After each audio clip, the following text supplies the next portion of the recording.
Bom dia a todos. Hoje, dia 2 de outubro, sexta-feira, 10h30 da manhã.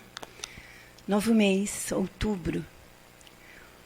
Um mês em que continuamos agora no início com as portas fechadas, mas com a perspectiva de no dia 15 desse mês, 15 de outubro, já termos nossa primeira reunião presencial aqui na casa. Essa volta vai ser bem diferente, pelo menos no início. Nós vamos ter 3 reuniões presenciais por semana. Segunda, às 10h30 da manhã. Quinta, num novo horário, às 19 horas. E sábado, às 17 horas. Serão 3 reuniões presenciais que serão transmitidas online. E as outras continuarão como vêm sendo apresentadas, né? As palestras vão sendo colocadas no site, nos horários, e os palestrantes vão fazendo da casa deles ou daqui, mas a gente aguarda que essa volta seja com muita tranquilidade, com muita paz. Como sempre, a nossa casa sempre teve essa preocupação pela segurança e pelo conforto de todo mundo. Então, no dia 15 de outubro, quinta-feira, será a nossa primeira reunião presencial. Continuem olhando no nosso site, isso é importante. Nosso site contém todos os palestrantes, todas as reuniões, inclusive esses avisos que eu estou dando, com todas as orientações de como isso vai funcionar. Tem também o contato com os médiuns. Quem tiver qualquer dúvida, pode ligar. Lá tem o contato de vários médiuns. Tanto pode ser feito um atendimento fraterno, como esclarecimento de dúvidas quanto ao funcionamento da casa. Fiquem à vontade. Vamos agora nos harmonizar, nos concentrar, pedir a Jesus, nosso Mestre querido, que nos ensinou essa prece, lembrando sempre de Deus, nosso Pai Criador. Pedir a nossa Mãe querida, Maria de Nazaré, que continue nos ajudando, nos amparando, nos orientando, nos intuindo, para que o melhor seja sempre feito. E pedindo também aos bons espíritos, para que envolvam a todos nós, quem está assistindo, e em especial a Emiliana, nossa companheira que hoje fará a palestra, para que ela seja intuída e possa transmitir seus estudos com muita tranquilidade. E assim, pedindo, principalmente a Deus, nosso Pai, a permissão para iniciarmos nossos trabalhos de hoje. Graças a Deus. Você, Emiliana. Obrigada. Obrigada. Bom dia a todos. Alô?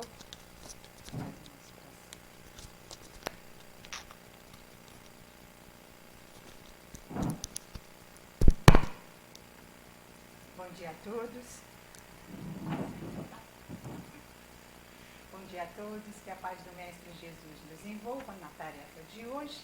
E hoje nos coube as lições do capítulo 10 do Livro dos Espíritos, né? Um dos livros da codificação de Allan Kardec, e que intitula-se esse capítulo. Nós vamos iniciar esse capítulo. Ele é um capítulo longo, são muitas questões. Então, hoje nós vamos trabalhar uma parte dessas questões, que fala das ocupações e missões dos espíritos, questões de 558 a 567. Depois teremos a continuação referente a outras perguntas desse mesmo capítulo. Então, Kardec vem perguntar aos espíritos sobre as ocupações e missão dos espíritos. E ele está se referindo aos espíritos desencarnados, né? Quais são as ocupações, o que eles fazem, as missões desses espíritos.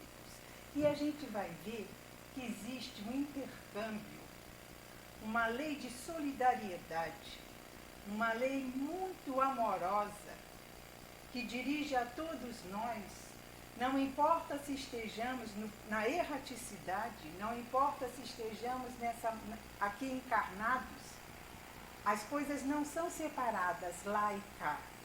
Nós estamos interligados numa rede enorme de solidariedade, de bênçãos, de luzes e de cuidados para conosco, dirigidos por esse Pai maior, esse Pai de amor e de bondade.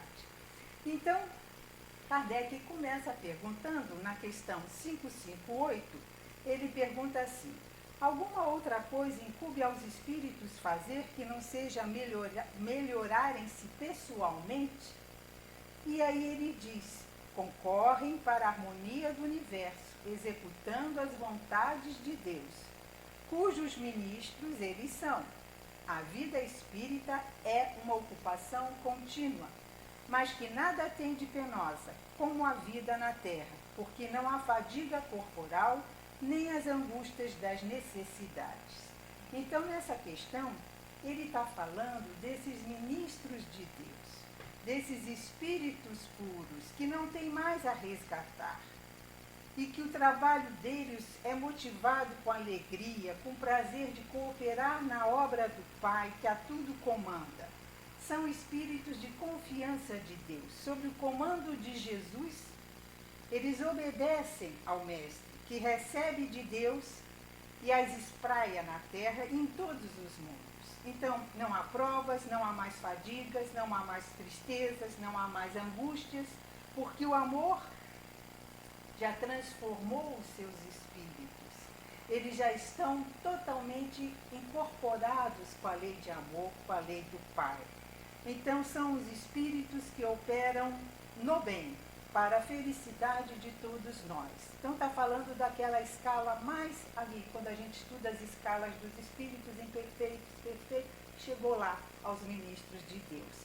E é muito interessante que no livro A Caminho da Luz, Emmanuel, ele vem falar, esse livro é lindíssimo, vem falar justamente quando esses espíritos, sobre a direção de Senhor Jesus, eles vêm direcionar, eles vêm trabalhar na direção de todos os fenômenos do nosso sistema, no caso do nosso planeta. Então, seres evangélicos, seres perfeitos, do qual Jesus foi um dos membros divinos, se reuniram na proximidade da Terra para a solução de problemas decisivos e também para a organização e direção do nosso planeta. Então, são quando esses espíritos vêm, quando do orbe terrestre vai se desprender a nebulosa solar e vai ser lançado no tempo e no espaço as balizes do nosso sistema, proporcionando a vida na matéria. Então, esses operários da espiritualidade, sob a orientação do Cristo, laboraram durante milênios para organizar o nosso planeta, para a formação do satélite à Lua, que traz um equilíbrio nos movimentos de translação, um manancial de forças coordenadoras de estabilidade do planeta. Tudo foi pensado. E Jesus, junto com essas legiões, operou a escultura geológica do orbe, no qual seu coração se expandiu com amor, com justiça, com cuidado, com caridade. E ele organiza esse cenário da vida, indispensável à existência dos seres, tudo é pensado. A pressão atmosférica adequada, os centros de força que harmonizam os fenômenos elétricos, as usinas de ozônio, para que filtrassem os raios solares, para a manutenção da vida organizada no planeta. E isso foi um trabalho, não assim no estalar dos dedos, foi um curso de milênios. Então a gente vê um cuidado da espiritualidade maior, da divindade, para que a gente pudesse hoje estarmos aqui, respirando, caminhando nessa matéria, para cumprirmos as nossas tarefas. Então, que a gente possa valorizar esse trabalho amoroso, que a gente possa valorizar esse planeta Terra e cuidar mais dele. Então, as equipes de operários, eles edificaram o mundo das células e aí iniciaram as formas orgânicas e inteligentes. Os fluidos da vida, eles foram manipulados de forma a se adaptarem às condições físicas do planeta. E eles pensaram em tudo. O nosso planeta é lindíssimo. Então existe um ideal de beleza. Teve uma preocupação de fazer um planeta em que a gente aqui se sentisse, né, com essa natureza tão bela, tão exuberante, tão cheia de detalhes e que nos ensinam tanto, né, para que a gente pudesse estar bem, se sentir bem nesse acolhimento, nessa escola abençoada. Então, assim foram pacientemente elaboradas as formas, a máquina celular, até que a gente pudesse estar aqui. Em outro momento, Emmanuel fala da vinda desses missionários, desses ministros de Deus, na vinda de Senhor Jesus. Havia necessidade, estava na hora de preparar a terra para receber o Mestre, né? Esse Mestre que trouxe uma lição imortal do Evangelho, de amor, de redenção. Era a era da nossa já maioridade espiritual, em que a gente já poderia estar recebendo o Mestre, e ele nos entrega esse código de fraternidade, de amor, aos nossos corações. Quando Jesus aqui esteve, ele contou também com a ajuda de seus apóstolos, espíritos também preparados, né? Homens simples, mas valorosos, mas que, para cumprir, né? Para dar continuidade à doutrina do Cristo, ao cristianismo, e ele conta com aquele espírito luminoso e enérgico, Paulo de Tarso. E isso fez uma diferença. Foi o acontecimento mais significativo na história do cristianismo. As cartas e as epístolas de Paulo, eles tornaram-se um poderoso elemento para a universalização da nova doutrina, do cristianismo. E mais adiante vem Francisco de Assis, quando a espiritualidade se preocupa, na época da Inquisição. E se apressaram em providências, em medidas de renovação educativa.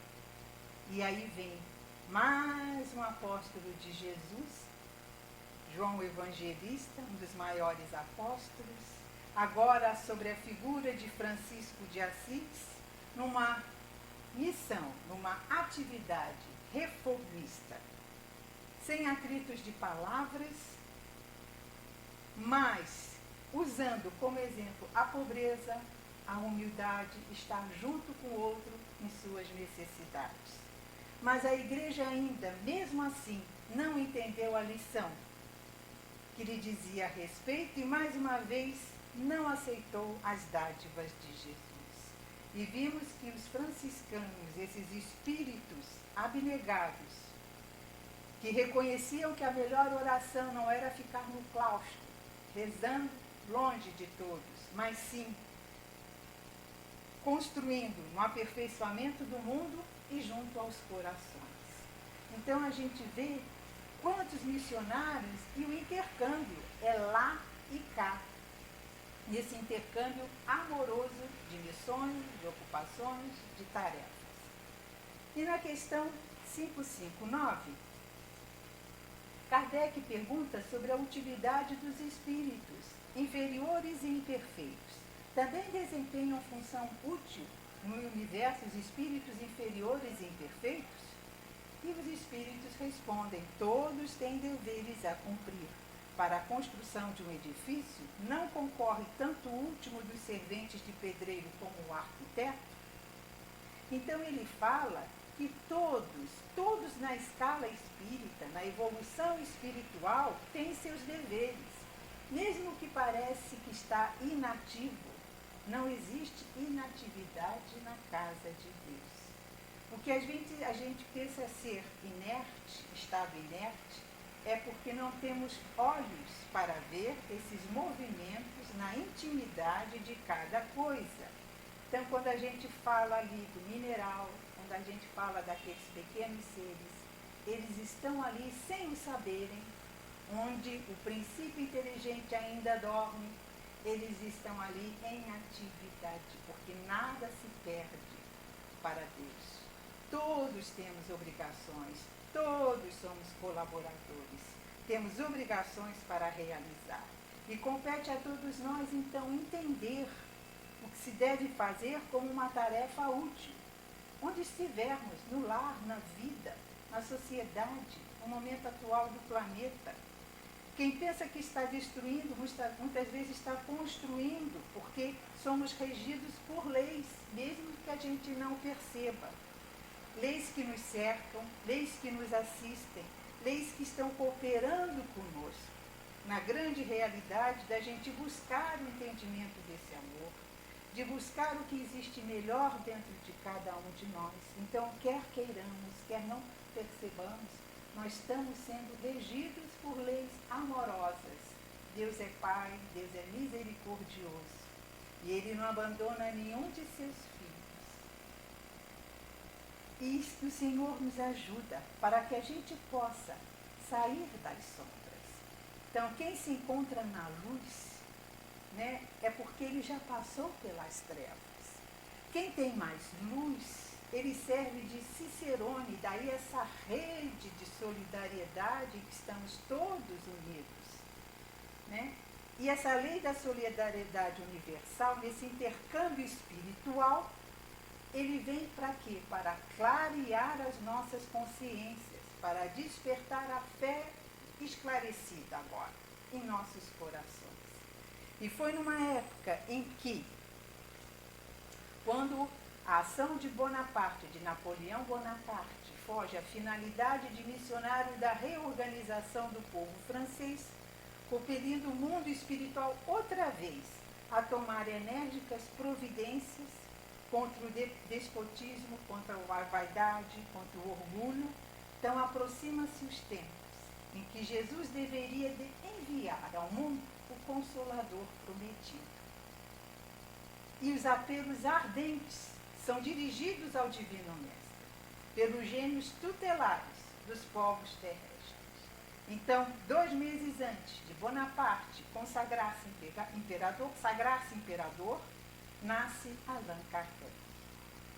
A nossa palestra vai para o ar no dia 2 de outubro. Dia 3 de outubro, aniversário desse missionário, né? Com a sua sagrada missão de abrir o caminho ao Espiritismo. E aí nós temos em obras póstumas, e a gente, lembrando desse grande missionário, né? Kardec pergunta aos espíritos, no início, caberia realmente a ele, por mais que ele quisesse contribuir para a propagação da verdade e essa missão? Que os espíritos lhe dizem, com certeza. Mas não esqueças que podes triunfar como podes falir. Neste último caso, outro te substituirá, pois os desígnios de Deus não assentam na cabeça de um homem. Então teria que ser cumprida a tarefa, ou Kardec ou outro. E Kardec, então, nesse caso, diz: reclamo a tua assistência dos espíritos bons no sentido de me ajudarem e me ampararem na minha tarefa. E os espíritos dizem a Kardec: a nossa assistência não te faltará, mas será inútil se de teu lado não fizeres o que for necessário. Tens o teu livre-arbítrio, do qual podes usar como entenderes. Nenhum homem é constrangido fatalmente a fazer coisa alguma. E aí Kardec aceita a sua missão. E os espíritos dizem mais a Kardec, que antes dele realmente aceitar essa missão, eles mostram a Kardec que a missão dos reformadores ela é cheia de escolhos e de perigos. E eles falam, não basta apenas você publicar 10 livros, 20 livros, acabou a missão. Não é isso. Ódios terríveis vão suscitar contra ti, inimigos, né? serás alvo de malevolência, de calúnia, de tantas coisas que Kardec passou. Por mais uma vez sucumbirás sobre o peso da fadiga. Terá que sustentar uma luta que não é uma luta pequena, temporária, é uma luta contínua, com o sacrifício do teu repouso, da tua tranquilidade, da tua saúde e até da tua vida. E eles dizem mais, não basta a inteligência para tais missões. Para agradar a Deus é preciso, antes de tudo, humildade, modéstia, desinteresse, visto que ele abate os orgulhosos, os presunçosos e os ambiciosos. Para lutar contra os homens são indispensáveis coragem, perseverança, inabalável firmeza. Também são necessários prudência e tato, a fim de conduzir as coisas de um modo conveniente e não lhes comprometer o sucesso com palavras ou medidas intempestivas. Então, exigem-se, por fim, devotamento, abnegação, disposição a todos os sacrifícios. Como vê, a tua missão está subordinada a condições que dependem de ti. E Kardec diz aos espíritos, faça-se a tua vontade. E supre a minha deficiência, dá-me as forças físicas e morais que me forem necessárias. Ampare-me nos momentos difíceis, e com teu auxílio e amparo dos teus celestes mensageiros, tudo farei para corresponder aos teus desígnios. Então, a gente vê que a missão de Kardec, desse reformador, firme, abnegado, devotado, resultou nesse manancial, nesse conforto aos nossos corações, nessa missão que Jesus tinha nos trazer outra vez, a chegar ainda mais perto de nós através da doutrina espírita. E aí fala também, agora, em outras questões, nas questões 560, 561, fala sobre atribuições especiais. Será que existem atribuições especiais? Então Kardec pergunta, tem atribuições especiais cada espírito? Todos temos que habitar em toda parte e adquirir o conhecimento de todas as coisas, presidindo sucessivamente ao que se efetua em todos os pontos do universo.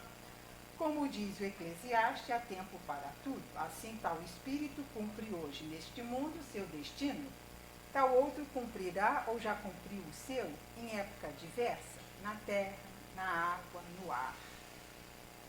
Todos têm que percorrer os diferentes graus da escala para se aperfeiçoarem. Deus é justo. Não poderia ser dado a uns a ciência sem trabalho, destinando a outros a adquirirem com esforço. Então Deus é amor, Deus é justiça, não tem atribuições especiais. As atribuições especiais não é para uns privilegiados. As atribuições especiais são para todos nós, são para todos. Precisamos sim passar por todos os caminhos para tirarmos as lições. Na escola não é assim? Começamos de pequenininhos e vamos, nos formamos na escola, aqueles que fazem uma outra escola superior e aqueles que ainda têm que estar sempre estudando para se atualizar. É na vida. Então, é o nosso dever de colhermos com os nossos esforços. Essa diversidade de entendimento, de situações, ela só vem agregar a nós, né,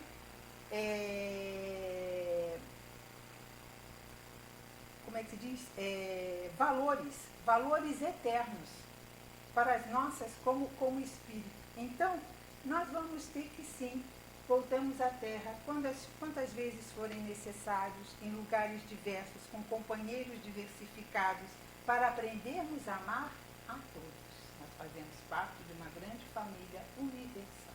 Ainda não aprendemos a amar a todos. Ainda nos distanciamos ainda um pouco desse amor, com tantos preconceitos ainda. E com isso, aprendendo a amar, aos poucos, no nosso tempo, nós vamos enriquecer nosso aprendizado. A escala evolutiva, ela é infinita. A gente escuta falar do átomo ao arcanjo, então ela é muito grande. E a gente vai caminhar nessa escala. Nós vamos despertar as qualidades que temos dentro de nós, porque a escala é imensurável. Então, somos todos iguais perante a Deus, não existe exceção, e as atribuições especiais são para todos nós. O aprendizado é gradativo, temos que percorrer os diferentes graus na escala, porque Deus é justo, Deus é amor. Temos que passar pelos mesmos sacrifícios, pelos mesmos esforços, né? Pelas mesmas dores. Todos nós nos esforçamos, todos nós às vezes temos que passar por renúncias. Até, assim, se você vê um atleta, quanto ele tem que renunciar a tanta coisa. Então, que sejamos atletas do nosso espírito. Temos que passar por agressões do ambiente, que a gente está vivenciando hoje, nesse momento, essas agressões ao ambiente, aos vírus, às doenças, fazem parte. Mesmo que sejam diversificados nas suas estruturas, mas com o mesmo peso de qualidades. Nós temos a liberdade de escolher, mas a nossa liberdade é relativa. Porque realmente a liberdade total só o Criador. E na ordem das coisas, nós vamos colocar ordem em nós mesmos. Porque é o mesmo amor que vai se disfarçando, ele vai nos ensinando os segredos da harmonia. Em outras questões, Kardec pergunta também, aqui nas questões 562, 563, ele fala outra vez, as almas, já não tendo o que adquirir, os espíritos das ordens mais elevadas se acham em repouso absoluto ou também lhe tocam ocupações. E eles tornam a dizer, que querias que fizessem na eternidade? A ociosidade eterna seria um eterno suplício. E recebem diretamente as ordens de Deus, transmitindo ao universo inteiro e velam para que sejam essas ordens cumpridas. Então a gente sabe que o maior semeador foi Deus, e continua sendo, né? O semeador que fez a sua própria vinda. Daí aquela lição, e aí saiu a semear. Jesus nos fala sobre isso. Ele fala que todos nós somos semeadores, e que sejamos semeadores e que lancemos onde estivermos sementes do bem, para que a gente possa plantar essas sementes e que a gente possa colher os frutos e a gente possa repartir esses frutos. A colheita de quem planta, se ainda não tem ocupações que definam a sua vida num bem comum, vamos buscar. A fonte de conhecimento é o Evangelho de Jesus, ele nos norteia. A doutrina nos traz outra vez esse norte. Os nossos deveres diante das necessidades que todos nós temos. Nós temos deveres no nosso lar, nós temos deveres em nossos trabalhos, nós temos deveres em nossa sociedade. Não são deveres, missionários, são deveres preciosos, oportunos para os nossos espíritos. Então, o que semeia, ele floresce. Então, que a gente deixe florescer o bem, a esperança, a paz, porque assim a gente vai obter a saúde, a gente vai ter fraternidade entre os povos. As almas puras operam em nosso favor, não estamos abandonados. Aqui nesta casa abençoada, como um ponto de luz, e tantas casas como um ponto de luz, as equipes espirituais se transbordam.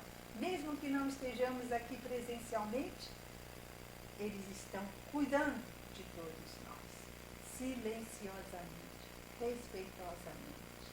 Então que a gente se ligue a essa espiritualidade, em favor de nós mesmos, em favor da ambiência de nossa casa, em onde estivermos, porque as necessidades não são só materiais, as necessidades são morais, psíquicas, que precisamos auxiliar e que já podemos fazer. Então, todos os grandes planos em favor da coletividade têm quem vigie. Então, ali tomando conta da gente, tudo é providencial. Tudo é pensado pelo Pai. Mesmo aqueles que são atrapalhados, que muitas vezes influenciam, não para o bem, mas para o mal, eles vão acabar se entendendo.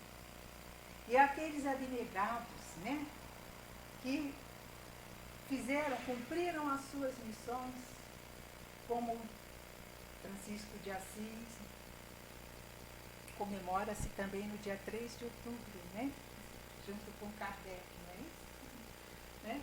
Kardec, Francisco de Assis, né, os missionários, tantos missionários, como o nosso querido Francisco Xavier, que aos 91 anos, saindo de um hospital, doente, mas já com um pouco de recuperação, ele disse que ia continuar a sua tarefa. Né? Então, são esses abnegados, os quais a gente tem que ter como exemplo. Eles não param em benefício de todos nós. E os seus pensamentos são cada vez mais purificados pela grandeza de seus corações, porque eles já entendem a fraternidade.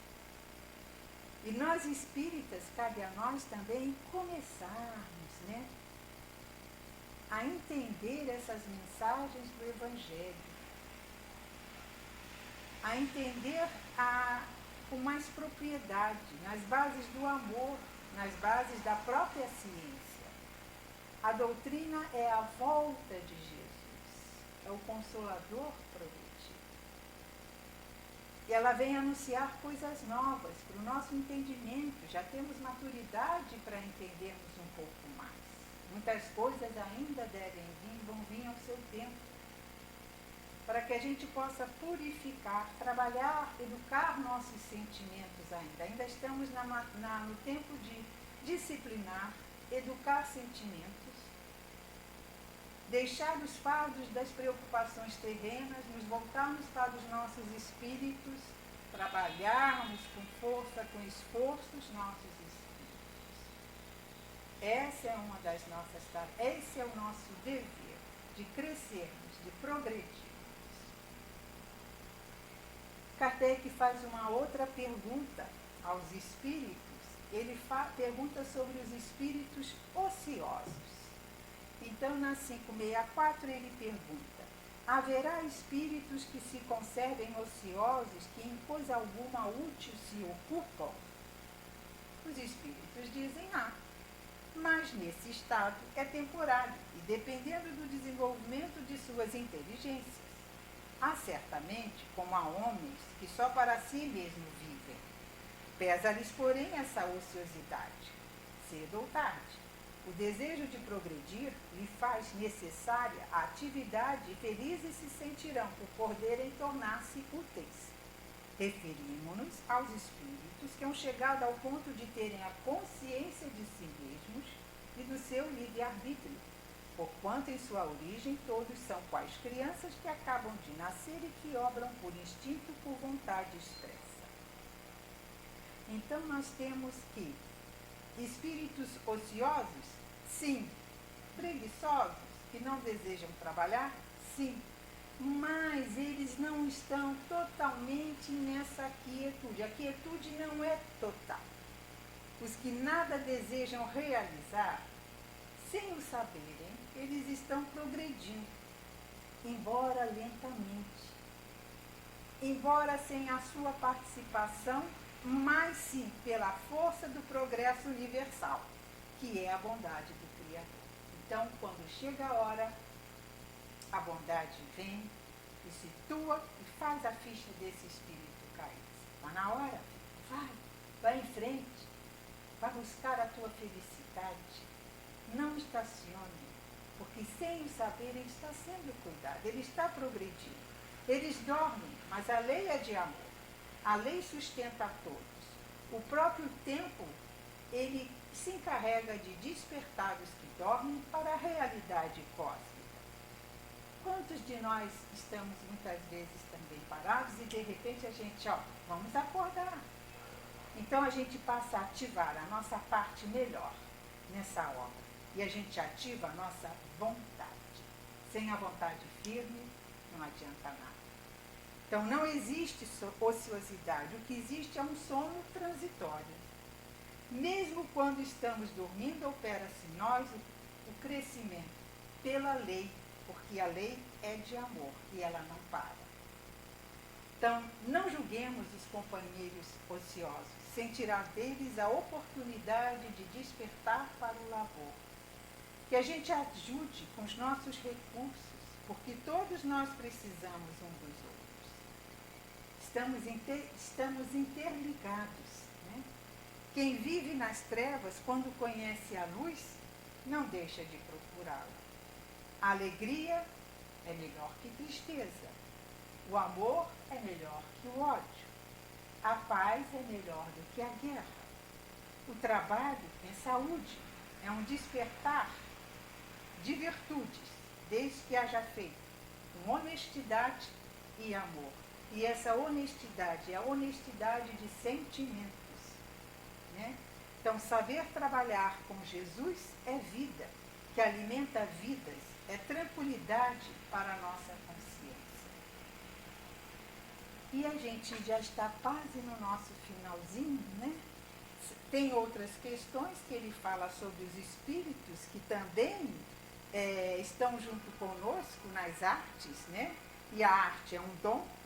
Nosso planeta não foi criado cuidadosamente, com beleza. Então a arte é um dom. E os espíritos puros assistem para mostrar cada vez mais essa beleza, daquilo que pode fazer o homem também. Então esses artistas também são assistidos. Então a gente vem agora nos colocarmos, né? A nossa missão, a nossa tarefa, ela é preciosa onde estamos no momento de hoje. Também somos pequeninos missionários. Que a gente possa trabalhar nossa seara onde já nos encontramos. Nós já despertamos para isso. Né? Sejamos colaboradores de Deus. Muitas vezes nos atrapalhamos. Outras vezes parecemos estacionados. Mas que a gente lembre dessa equipe espiritual. Que a gente lembre dos nossos anjos de guarda. Que a gente lembre que não está sozinho. Para que a gente busque essa luz, essa força, e vai nos impulsionar, se quisermos. Vamos acionar a boa vontade, a vontade firme, assim como fez todos esses missionários. Assim como fez Kardec. Foi firme até o final. E olha que legado abençoado que esses irmãos nos deixaram. Gratidão a esses espíritos amorosos que tinham tarefas reformistas, reformadoras, e muitos estão a porvir ainda ao nosso planeta. Quantos trabalham silenciosamente nesse momento do Covid, sem a gente saber, resgatando aqueles que estão passando para a espiritualidade, estando conosco nos intuindo aqueles que estão com as suas obrigações nos hospitais, com aqueles que estão desenvolvendo pesquisas para a humanidade. A tarefa deles é silenciosa, a tarefa deles é amorosa, a tarefa deles é cuidadosa. Não estamos desamparados. E que podemos fazer no nosso dia a nossa parte. Que a gente se esforce mais, que a gente trabalhe com cuidado também com o outro, que a gente olhe o outro, né, com mais amor, com mais carinho, com mais compreensão. Que a gente aprenda a perdoar trabalhando isso dentro de nós. Que a gente não esqueça desse trabalho honesto de sentimentos, de emoções, para que a gente possa ficar tranquilo em nossas consciências. Eu vou aproveitar esse último minutinho e a gente vê que quantas pessoas fazem sem saber a grandiosidade do que fazem, mas fazem por amor. Ontem eu recebi por um dos grupos, né, um videozinho falando de Wilton Nicholas, durante a guerra, e ele manteve isso em segredo. durante 50 anos. Então ele foi convidado a um programa de televisão, ele não sabia o porquê. De repente a plateia toda se levanta e ele fica sem saber o que está acontecendo. E aí ele descobre. A sua esposa encontrou no sótão de sua casa, e ele guardou esse segredo durante 50 anos, um livro com vários nomes. Durante a guerra, ele conseguiu resgatar 669 crianças judias que perderam seus pais, resgatou de Auschwitz. E ele conseguiu levar para a Tchecoslováquia, dar a essas crianças novas famílias, proporcionar um novo recomeço. E ele, quando vê todos que estavam naquele auditório, não vamos dizer que seriam todos, né? Mas aqueles que puderam, estavam vivos, estiveram lá, se levantaram. Foram essas crianças, hoje já adultos, senhores, né? A agradecer o que esse Espírito fez por eles. Então, olha só, quantas bênçãos, quando queremos, quando temos um propósito no bem, as equipes espirituais estão presentes. Este homem deve ter tido muito entraves também, mas ele se manteve firme. Ele conseguiu trabalhar em prol de tantos pequeninos naquela época, de tanta dor. Então a gente vê, a nossa tarefa às vezes é tão pequena e não damos conta. Vamos caprichar, como dizia a nossa querida tia Vera, não é? E que Jesus nos abençoe e nos envolva na tua doce e serena paz. Não podemos falar de todas, mas quase chegamos no finalzinho. Mas cabe então a quem quiser ler o capítulo 10 do Livro dos Espíritos. Muita paz, muita luz, graças a Deus. Obrigada, Emiliana. Obrigado por esse exemplo emocionante que você trouxe no final para nos alertar sobre a nossa missão aqui na Terra. E vamos agradecer a Deus, nosso Pai, Criador, a todos esses espíritos bondosos que estão sempre nos ajudando. Vamos pedir a eles que nos ajudem a abrir nossos corações para cumprir as nossas missões com ajuda e com o coração sempre alerta a tudo que nos acontece. Obrigada, Pai, e permita-nos assim finalizar nosso trabalho de hoje. Graças a Deus.